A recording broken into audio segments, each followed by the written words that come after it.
Voilà, l'occasion m'est donnée de marcher avec vous sur le chemin de Pâques, cette fête qui est vraiment au cœur de notre foi chrétienne. Alors, l'idée du chemin, vous voyez, le chemin est aussi important que le but d'une certaine manière. Vous savez, quand on prend des décisions importantes, la manière dont nous allons décider nous apprend beaucoup.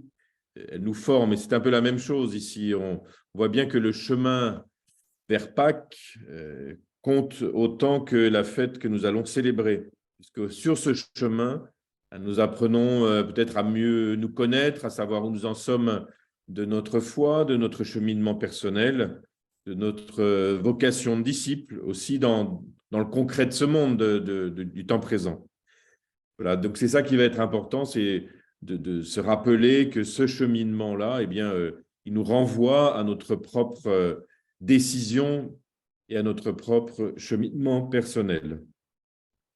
Alors, ce chemin vers Pâques, il est entièrement placé sous un mot, sous le mot retournement, le mot conversion, c'est une autre manière de le dire, ou bien le mot en hébreu, la teshuva, c'est-à-dire qu'un retour à Dieu, c'est-à-dire ce retournement intérieur qui concerne certainement notre relation à Dieu, mais aussi, plus largement, notre manière de nous référer aux valeurs qui comptent pour nous.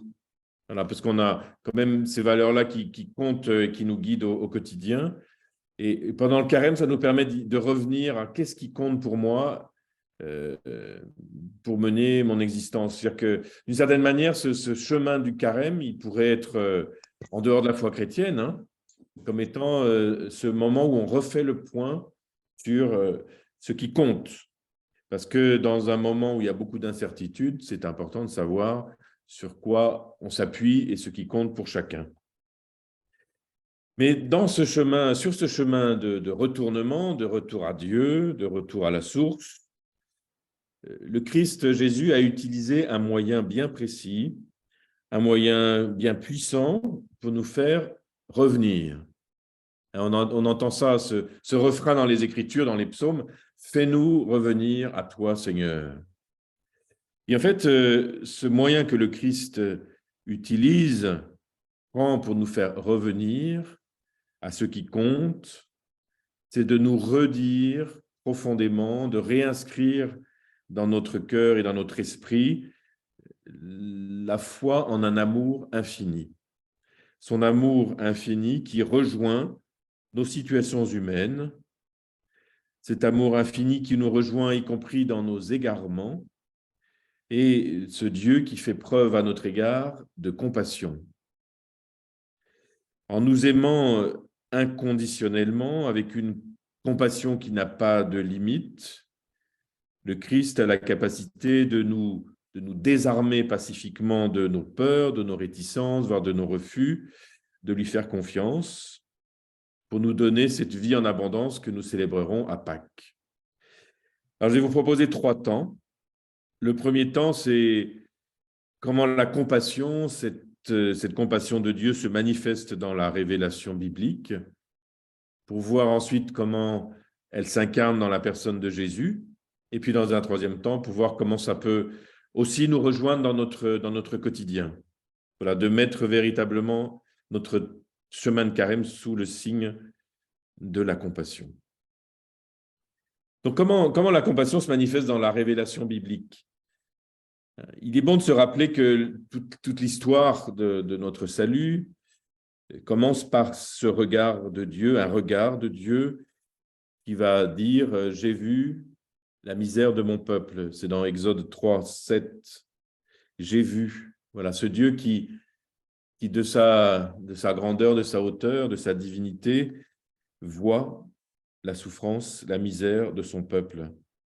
Et cette expérience va être fondamentale, fondatrice même pour le peuple de Dieu, ce Dieu qui a vu, ce Dieu qui a entendu les cris, hein, qui est sous les fouets des chefs de corvée, et ce Dieu qui est descendu pour mieux percevoir la souffrance de son peuple et pour l'en délivrer.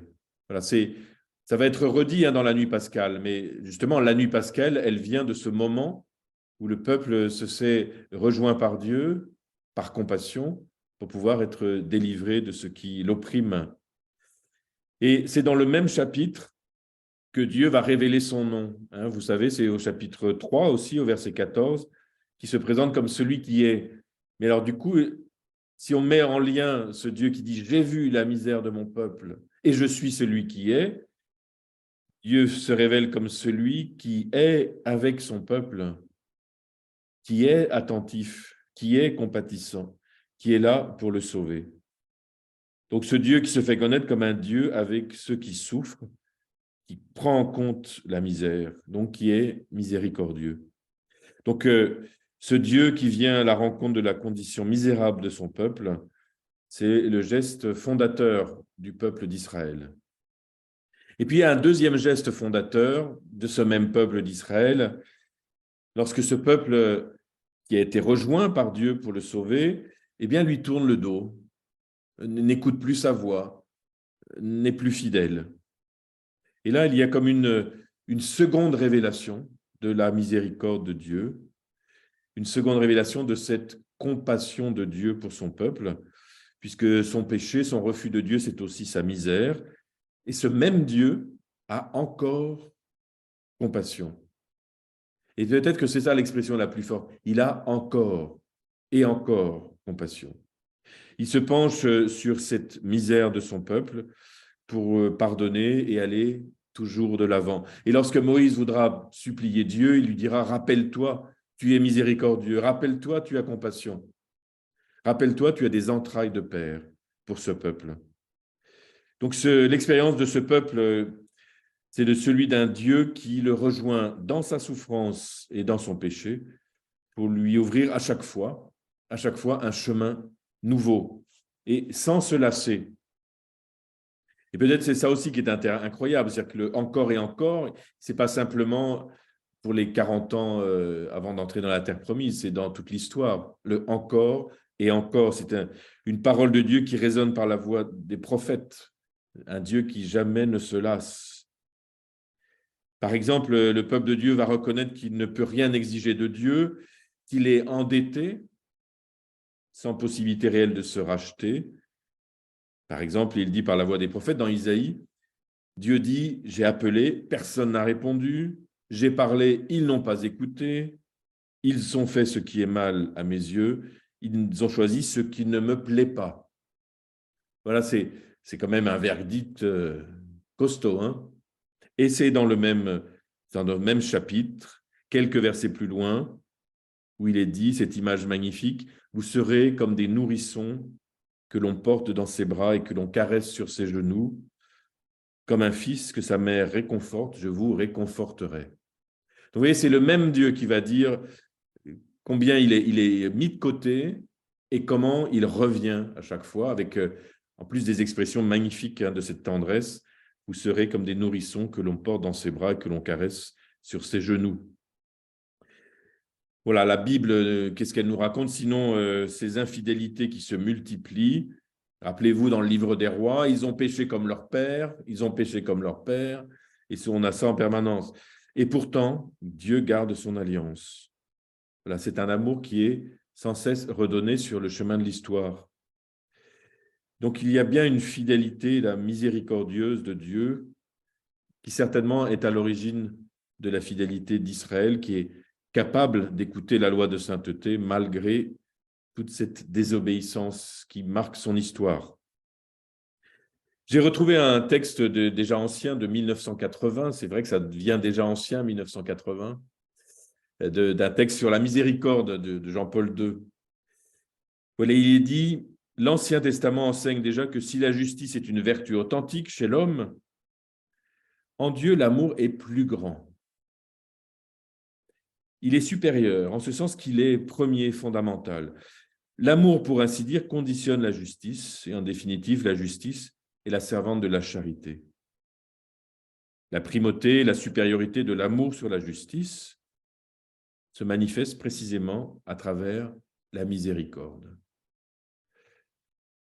Dans Maurice Laetitia aussi, j'ai trouvé un très beau texte, ça c'est plus récent, C'est au numéro 28, le pape François qui rappelle cette expérience fondamentale d'Israël en commentant le psaume 130. Vous savez, ce psaume très beau, je vous le lis parce que c'est 3 versets. Il est dit, Seigneur, je n'ai pas le cœur fier, ni le regard ambitieux, je ne poursuis ni grand dessein, ni merveille qui me dépasse. Non, mais je tiens mon âme égale et silencieuse. Mon âme est en moi comme un enfant, comme un petit enfant contre sa mère. Attends le Seigneur Israël maintenant et à jamais. Donc, il y a, vous voyez cette même image hein, qui est reprise d'Isaïe 66. Alors, voilà le commentaire qu'en fait François. Comme nous le voyons dans de nombreux textes, l'union entre les fidèles et leur Seigneur est exprimée avec des traits d'amour paternel ou maternel. Ici apparaît l'intimité délicate et tendre qui existe entre une mère et son enfant, un nouveau-né qui dort dans les bras de sa mère après avoir été allaité. Comme l'exprime le mot hébreu, donc là, le petit enfant, se dit gamoul. C'est comme l'exprime le mot hébreu gamoul dans le psaume 130, un enfant sevré, consciemment accroché à sa mère qui le porte au sein. Il s'agit donc d'une intimité consciente, pas seulement biologique. C'est pourquoi le psalmiste chante « Je suis en paix et tranquille en moi-même, comme un enfant sevré sur le sein de sa mère. » Le pape François continue. De manière parallèle, nous pouvons nous tourner vers une autre scène où le prophète Osée met dans la bouche de Dieu, Père, ces paroles émouvantes. Quand Israël était jeune, je l'aimais. J'ai fait marcher Éphraïm, je l'ai soulevé dans mes bras. Je l'ai lié avec des cordes, avec des liens d'amour. Et j'ai été pour eux comme celui qui soulève un enfant contre sa joue. Je me suis penché et je l'ai nourri. C'est intéressant que vous voyez que le pape ici, il reprend l'image de la tendresse de la mère et de la tendresse du père. Dieu qui aime comme un père, comme une mère, un amour tendre et solide qui est une communion indéfectible. Voilà cet amour qui se révèle dans l'Écriture. Voilà la tendresse de Dieu, un autre nom pour dire son amour compatissant. Voilà, c'est ainsi que Dieu s'est révélé dans l'histoire et cette révélation culmine en la personne de Jésus. Mais vous voyez, c'est déjà présent cet amour de tendresse, de compassion, de miséricorde. Vraiment, nous qui réentendons l'Écriture pendant ce temps du carême, c'est cela qu'il nous faut réentendre pour revenir et sans doute aussi en témoigner. Alors cette tendresse, cette compassion prennent le visage de Jésus. C'est ce deuxième temps. Ce Jésus qui va donner à toute cette tradition de la compassion, de la miséricorde, de la tendresse divine, son sens complet. Comme le dit toujours ce texte de 1980, riche en miséricorde, il est dit non seulement Jésus en parle, il l'explique par des images, par des paraboles. Combien il y a d'images et de paraboles de cette compassion et de cette tendresse, mais surtout, il l'incarne et la personnifie. Il est lui-même, en un certain sens, la miséricorde. Alors, on se demande si Jean-Paul II n'a pas lu Jean-Eudes, quand même, puisqu'il dit, ça c'est quasiment une citation littérale, il est lui-même, en un certain sens, la miséricorde. Pour ceux qui la voient et la rencontrent en lui, Dieu devient visible en tant que Père riche en miséricorde. Et il y a 2 citations là qui sont souvent prises par Jean-Eudes, d'ailleurs, que Jésus est l'image du Dieu invisible, et puis Dieu qui est riche en miséricorde. Voilà, Dieu, Père, devient visible comme celui qui est riche en miséricorde. Cette humanité du Christ, cette humanité de Jésus confère à la miséricorde de Dieu qui est déjà révélée dans la première alliance, une qualité d'amour qui n'était pas imaginable. Vous voyez comment dans sa personne, et peut-être c'est ça qu'on essaie de contempler particulièrement pendant le temps du carême, dans sa personne, on voit comment Jésus vit cette compassion à travers sa sensibilité, à travers sa tendresse humaine. Vous voyez comment il est attentif à chacun, comme il est attentif aux petits, aux enfants, aux pécheurs, à ceux qui souffrent, à ceux qui pleurent, à cette veuve qui a perdu son fils, à ces lépreux. Voilà, on comprend bien cette expression-là. Il est l'image du Dieu invisible. Alors, comme le dit Jean-Paul II dans son encyclique, « Ainsi, dans le Christ, Dieu se rend visible dans sa miséricorde. » Et il me semble qu'on ne peut être que profondément rejoint, touché par cette manière dont Dieu s'est révélé en prenant notre chair. Vous voyez, en prenant notre condition humaine, Jésus nous montre ici la compassion infinie de Dieu. Oui. Voilà, Jésus qui va incarner cette compassion. Dans ses miracles, il exprime sa profonde compassion. Vous voyez, toute l'émotion de son être bouleversée. Rappelons-nous Jésus qui est devant Lazare et qui pleure devant son ami.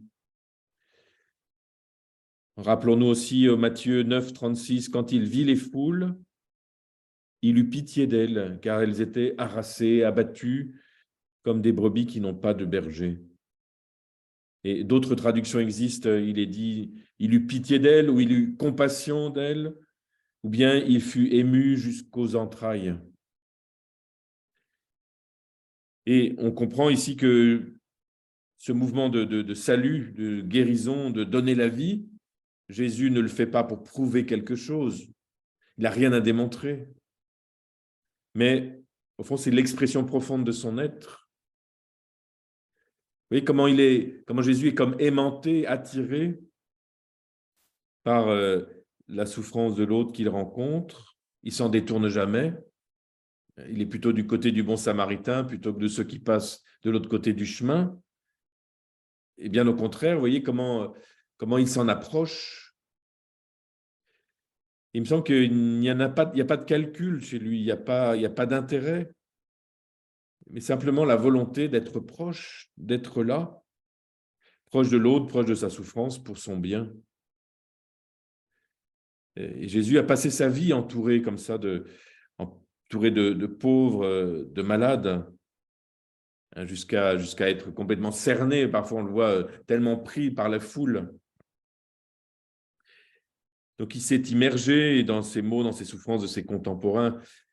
Et il a vécu avec passion sa relation avec les autres, en particulier avec les pauvres. Vous voyez, c'est sa passion douloureuse et compatissante s'est manifestée tout au long de sa vie. Pas seulement pendant la période qui a précédé sa mort. Vous voyez, cette passion, elle est là tout au long de sa vie, cette passion pour les souffrants. On pourrait dire que Dieu, en la personne de Jésus, est passionné par l'humanité.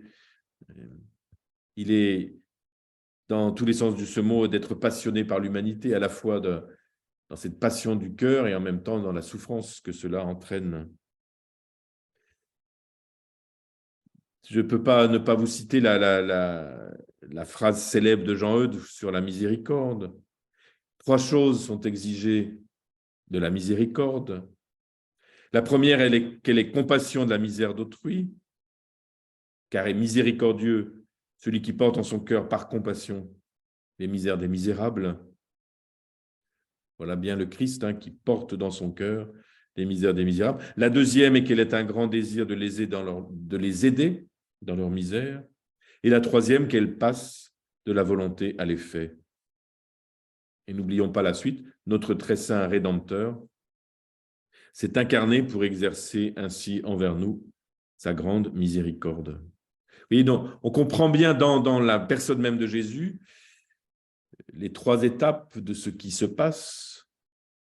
Cette compassion qui ouvre la porte à la volonté et qui se réalise dans l'action concrète.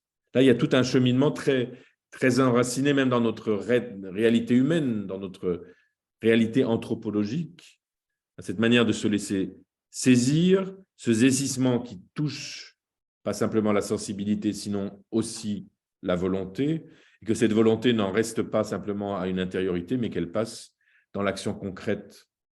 C'est une autre manière de parler dans la Bible où on dit on va voir avec nos yeux, on va recevoir dans notre cœur, et puis on va servir avec nos mains. Vous savez, ces 3 mouvements dans l'Écriture, les yeux, le cœur, les mains. Voilà. Vous pouvez même avoir le même avec voir, juger, agir, ça marche aussi. Voilà. Et c'est le même mouvement, c'est ce même mouvement de dynamisme de l'amour, vous voyez. Dynamisme de l'amour qui se donne, alors pour Jésus en particulier, sans chercher autre chose que le bien et la vie de l'autre. Et Dieu se révèle comme ça, comme celui qui va donner ce qu'il a de plus cher pour le relèvement de la misère de l'homme. Il donne ce qu'il chérit le plus. Il va donner son premier-né. Voilà, en Jésus-Christ, Dieu se révèle comme un don pour la vie de l'homme. Si jamais on arrivait à faire comprendre ça, ça serait quand même quelque chose. Hein. Que Dieu n'est pas celui qui va imposer un carcan, et celui qui vient, au contraire, comme un don pour la vie de sa créature. Le pape François, dans l'Angélus du 19 février 2023, voilà ce qu'il disait. L'amour de Dieu est un amour toujours démesuré, toujours au-delà des limites, toujours disproportionné. Voilà, ça dépasse toujours nos cadres. C'est ça qu'il nous faut nous laisser bouleverser, toucher par c'est toujours au-delà, toujours démesuré. C'est ça qui nous fascine finalement. C'est ça qui nous fascine, c'est ça qui peut nous faire revenir vers Dieu. Comme le fils prodigue qui a gaspillé, qui a perdu tout ce que son père lui avait donné, mais qui sait que son père prendra soin de lui s'il revient vers lui. Voilà. Il sait qu'il va pouvoir être réaccueilli. C'est peut-être ça le plus beau finalement dans cette histoire. Il sait tout ce qu'il a gaspillé, tout ce qu'il a perdu, et en même temps, il sait que ce père-là, il va le réaccueillir, il va continuer à prendre soin de lui comme un fils. Et d'ailleurs, il sera même surpris parce que l'accueil dépassera ses attentes. Voilà, c'est ce visage de Dieu qui attend notre retour vers lui que Jésus est venu manifester dans toute son existence. C'est une existence passionnée pour l'humanité. Alors, quelle sera notre démarche de carême? Vous voyez, à l'écoute de la parole, parce que là, c'est vrai que pendant le carême, on se met particulièrement à l'écoute de la Bible, de la parole de Dieu. Alors, on peut renouveler notre écoute de l'Ancien Testament, du Nouveau Testament, autour de la personne de Jésus. Et quelle sera notre démarche dans notre contemplation du Christ? Alors, nous porterons bientôt un regard particulier dans la dernière semaine de carême sur la passion, la mort et la résurrection du Christ. Et c'est là, dans ces derniers jours avant Pâques, que cette compassion va se cristalliser particulièrement dans des actes et dans des paroles auxquels nous nous rendrons plus attentifs. C'est pour ça qu'on appelle ça des jours saints, parce que c'est comme le témoignage ultime de l'alliance merveilleuse qu'il y a entre Dieu et l'humanité. J'aime bien une méditation de Saint Bernard. C'est un commentaire sur le Cantique des Cantiques, donc ce cantique d'amour, ce dialogue d'amour entre un homme et une femme, qui peut être interprété comme entre Dieu et son peuple, mais aussi comme il y a bien d'autres interprétations qui sont possibles, mais à chaque fois c'est un dialogue d'amour. Et voilà ce qu'il nous dit en contemplant le Christ. Le secret de son cœur se révèle dans les plaies de son corps. Le grand mystère de sa bonté se révèle. La tendresse miséricordieuse de notre Dieu, le soleil levant qui nous a visités d'en haut. Il reprend le Bénédictus. La tendresse miséricordieuse de notre Dieu, le soleil levant qui nous a visités d'en haut. Comment cette tendresse ne manifesterait-elle pas dans ses plaies? Comment pourrait-on montrer plus clairement que dans ces plaies que toi, Seigneur, tu es doux et compatissant d'une grande miséricorde, car il n'y a pas de plus grand amour que de donner sa vie pour ceux qui sont condamnés à mort. Voilà. Donc c'est ça qui va se manifester dans ce chemin de carême, cet aboutissement. Et donc, nous nous laissons attirer par cet amour jusqu'à lui, puisque le Christ vit sa passion, comme je l'ai dit tout à l'heure, parce qu'il est passionné par l'humanité, par chacun de nous. Je laisse de nouveau la parole dans cette encyclique sur la miséricorde. Croire au Fils crucifié, c'est voir le Père. C'est croire que l'amour est présent dans le monde et que cet amour est plus puissant que tous les maux de toutes sortes dans lesquels l'homme, l'humanité, le monde sont plongés. Croire en cet amour, c'est croire en la miséricorde. La miséricorde est la dimension indispensable de l'amour. Elle est comme son deuxième nom, et en même temps, elle est la manière propre dont il se révèle et se réalise pour s'opposer au mal dans le monde. Vous voyez, c'est ce texte-là qui est assez dense, nous montre que voilà, l'amour qui se manifeste à ce moment de la vie du Christ, c'est ce qui peut s'opposer à ce qui déshumanise. C'est-à-dire qu'aujourd'hui, on est témoin quand même de beaucoup de déshumanisation, à travers la réalité que l'on connaît de plus en plus, on a l'impression l'information est tellement mondialisée que on reçoit en pleine figure à peu près tous les maux qui affectent ce monde. Eh bien, parfois, on pourrait être découragé, épuisé, se dire qu'il n'y a pas de possibilité de rédemption. Et pourtant, la réponse, elle est dans cet amour plus puissant que tous les maux. La manière dont Dieu se révèle pour s'opposer au mal dans le monde. Vous voyez, c'est ça aussi pour nous la compassion. C'est de redire notre acte de foi qu'il existe une force plus forte que ce qui semble toujours victorieux.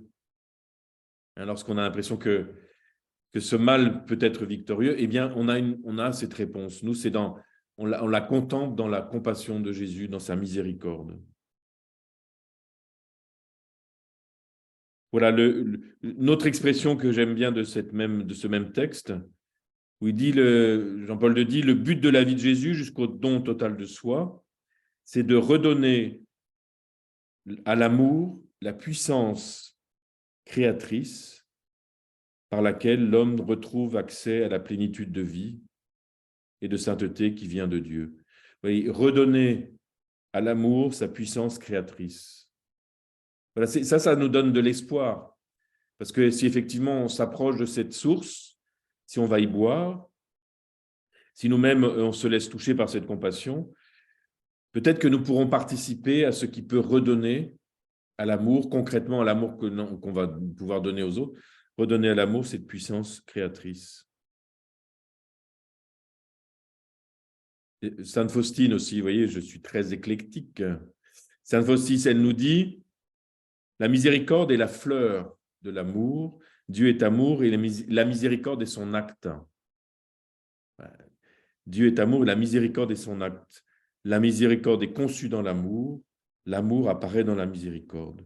Tout ce que je vois me parle de miséricorde. Donc, vous voyez, c'est l'acte qui vient aujourd'hui s'opposer à ce mal. Notre retour vers Dieu, puisque j'en parlais au début, c'est vraiment cette acceptation de la révélation de la compassion de Dieu pour nous. En fait, on ne peut pas compter sur notre propre expérience humaine pour comprendre jusqu'au bout le sens de la miséricorde.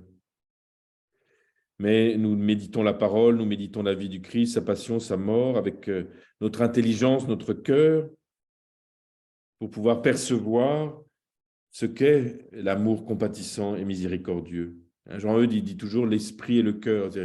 C'est avec notre intelligence, mais aussi notre sensibilité. Il s'agit de comprendre et de sentir. Et alors, quand on arrive à comprendre et à sentir, je pense que cela nous permet d'agir. Vous voyez, là, il y a un chemin pour nous, un chemin de carême. Grandir dans la compréhension, nous laisser atteindre jusqu'à sentir. Alors, pas simplement avoir du feeling, sentir, c'est vraiment ressentir en soi. Et puis, agir. Oui, c'est se mettre en route en prenant ces moyens de la conversion qui vont toucher ma tête, mon cœur et mes mains. Prendre des décisions peut-être pour dire voilà ce qui peut me faire grandir dans cette manière de vivre la compassion. Il est extraordinaire de voir que la perception de l'amour infini de Dieu, qui est révélée dans la vie de Jésus en général, ça provoque un grand désir de changement. Quand on perçoit ça, on en a envie. Quand on perçoit cet amour-là, on en a le désir. Ça vient changer notre compréhension, notre sentiment et aussi notre action. Lorsque nous découvrons l'amour de Dieu, sa compassion, alors nous la désirons. Saint Charles de Foucault, vous savez, au des moments de sa conversion, il disait « Dès que j'ai vu que Dieu existait, j'ai compris que je ne pouvais rien faire d'autre que de vivre pour lui. » Et c'est la même chose, dès que je crus que la compassion existait, dès que je crus que l'amour existait, je compris que je ne pouvais rien faire d'autre que de vivre pour lui. Alors, lorsque nous lisons la passion de Jésus comme l'expression de sa compassion pour chacun d'entre nous, nous nous laissons profondément rejoindre, toucher, bouleverser par cet amour. Seigneur, je veux être avec toi, je veux marcher avec toi, je veux porter la croix avec toi. L'amour qui apparaît sur le chemin de la croix, qui, comme dirait Jean-Eudes, explose lorsque le cœur est ouvert par la lance, cet amour est pour moi, mais aussi pour tous. C'est le cri de Saint Paul, le cri de Saint Paul dans la lettre aux Galates, celui qui persécutait l'Église naissante, il dit « Dieu m'a aimé et s'est donné pour moi ». C'est une espèce de cri là qui jaillit. Il comprend ça, il comprend Paul, il comprend « Dieu m'a aimé et s'est donné pour moi ». Donc l'invitation là ensemble, c'est pendant ce carême, enfin ce qu'il en reste, c'est de faire l'expérience de cette compassion de Dieu pour chacun d'entre nous, mais de se dire aussi que si c'est pour moi, c'est aussi pour mon voisin, pour toute personne et pour le monde. Voilà qui peut nous redonner de l'espoir, vous voyez. C'est de se dire, effectivement, celui qui s'est révélé, c'est celui qui est bon et compatissant. Et puis, quelque chose de grand peut nous arriver. Quelque chose de très grand peut nous arriver. Si nous comprenons, si nous ressentons cet amour, si nous décidons de revenir vers lui, une grande conséquence est que nous deviendrons nous-mêmes des personnes compatissantes. Ça peut aller jusque-là. Jean-Eudes nous dit bien, on est là pour continuer et accomplir la vie de Jésus. Et peut-être que c'est continuer et accomplir cet amour de compassion. Oui, le chemin ne s'arrête pas à bénéficier de cet amour personnellement et à s'y convertir. En fait, ça ne peut pas s'arrêter là. Ça ne peut pas simplement non plus devenir simplement une action, mais c'est vraiment de devenir des témoins vivants de cet amour, de compassion et de miséricorde. Et là, on retrouve l'expérience de nos fondateurs. L'expérience de nos fondateurs, c'est qu'ils ont été bouleversés personnellement et ils sont devenus eux-mêmes des témoins vivants de cet amour de compassion et de miséricorde. C'était très beau cet après-midi là avec les novices ici, à Chevilly. À un moment, une des novices disait « Mais ce qu'ils ont écrit là, c'est ce qu'ils ont vécu ?» Eh bien, oui, exactement. Voilà, quand ils parlent de la miséricorde de Dieu, c'est parce qu'ils l'ont expérimenté. Et je crois que c'est la même chose. Mais oui, il y a un processus, il y a un chemin. Il y a comprendre, il y a ressentir, il y a décider, et puis jusqu'à ce que ça puisse nous faire revenir vers Dieu, jusqu'à nous transformer, pour que nous soyons des témoins vivants. Si je veux parler comme Jean-Eudes, au fond, il faut laisser vivre et régner en nous la compassion de Dieu, pour que cette vie même de Dieu s'établisse en nous. La transformation de notre être, elle est possible, hein, parce que notre vie, elle va incarner nécessairement ce que nous aurons compris et ressenti. Et on comprend du coup que notre retour à Dieu devient un retour vers nos frères et sœurs. Voilà, on se retourne vers ce Dieu de compassion, et ce Dieu de compassion, en faisant ce geste-là, nous retournons vers les autres. avec un regard qui devient toujours plus universel, un regard qui prend la dimension du Christ. Vous voyez comment le carême peut être un chemin de croissance spirituelle certainement, mais un chemin de croissance humaine aussi, dans le sens où ça nous ouvre davantage aux autres, ça nous ouvre à cet universel. Dans nos sociétés tellement mélangées, où il est facile de mettre des étiquettes qui excluent, eh bien, ce chemin de compassion fait que nous devenons, avec ce regard d'un frère universel, comme aimait dire Charles de Foucault, un chemin de compassion avec Dieu, avec les autres. Vous le savez bien, dans notre actualité ecclésiale, ce n'est pas les mots et les discours, même si ça fait 1 heure que je vous parle, ce n'est pas les mots et les discours qui vont être attendus ni qui vont compter. Mais ce qui va compter, c'est les gestes de compréhension, les gestes du partage du même destin avec ceux qui souffrent, les gestes de la compassion. Et une compassion qui va jusqu'à l'action et jusqu'à l'impact sur les réalités de nos sociétés. Voilà, l'expérience chrétienne, l'expérience spirituelle chrétienne, elle s'incarne toujours. Ça fait partie de sa nature. Sinon, elle n'est pas chrétienne. Et parce qu'elle est chrétienne, elle s'incarne. Elle s'incarne dans des choix et des choix qui impactent la réalité. Alors, demandons ce désir d'être disciples, de nous mettre à l'écoute, de travailler à la réconciliation avec ce que nous sommes, avec nos forces, nos potentialités, avec sa grâce, sans laquelle nos efforts ont peu d'impact. Voilà, et puis n'oublions pas que sur ce chemin, il y en a qui nous ont précédés et en qui nous trouvons notre inspiration. Bien sûr, je pense à Jean-Eudes, je pense à Marie-Euphrasie. Essayons de les regarder comme cela, de regarder à travers le vie comment ils sont des témoins pour nous, des témoins de cette compassion de Dieu. Et c'est comme ça que, en les regardant, en écoutant la parole, en nous aidant les uns les autres, ce qu'on essaye de faire maintenant, eh bien, nous pourrons inventer aujourd'hui la manière de manifester la compassion de Dieu. Voilà, Seigneur Jésus, visage de la miséricorde du Père, amour tendre et compatissant toujours offert, nous voulons t'écouter et mieux te comprendre.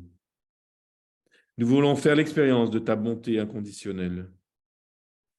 Nous voulons te remettre au centre de nos pensées, de nos affections, de nos décisions. Seigneur Jésus, de ton cœur coulent des fleuves d'eau vive. Viens nous donner cette eau afin que nous soyons nous-mêmes des sources de bonté pour nos frères et nos sœurs. Que Marie, Mère de miséricorde, Mère compatissante et généreuse, nous accompagne sur ce chemin de carême, chemin de compassion. Amen. Merci pour votre attention.